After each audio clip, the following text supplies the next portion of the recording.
Oregon rise. Strike the last word. Gentleman. Only inside the Washington, D.C. Beltway could we be having this debate.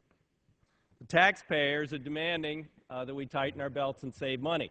The Pentagon says, let's go ahead with the single-engine procurement, which resulted from a competition, which is, a quality engine. Now, if that engine has problems, someone at the Pentagon should be fired. If there was problems with the original competition, a lot of people at the Pentagon should be fired.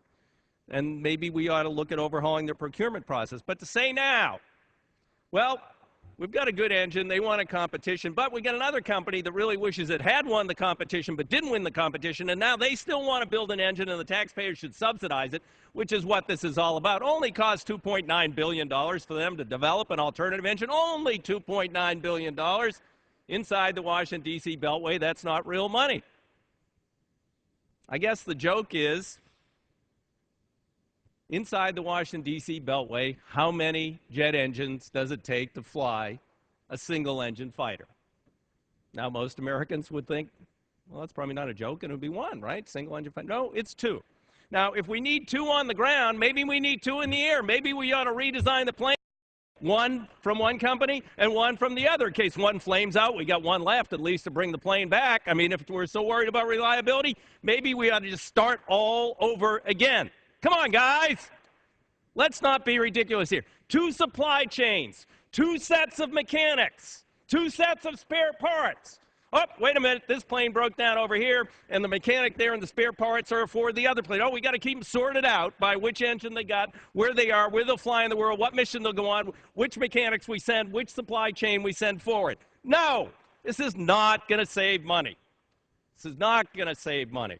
If you did a crappy procurement, then fix it.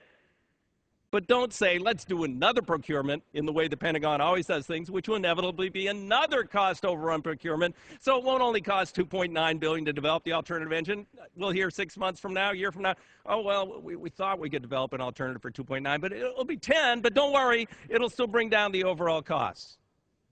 Support this amendment. Support common sense. You know, stand up for the taxpayers and stand up for the military, which says we don't need a second engine for this plane. They're the guys who fly them.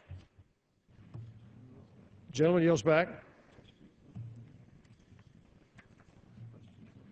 The question is on the amendment offered by the gentleman from Florida. All those in favor say aye. All those opposed say no. No. Gentleman, being the chair, the noes have it. Gentleman, Florida. Mr. Chairman, or Mr. Speaker, we ask for a recorded vote. Gentleman asks for a recorded vote.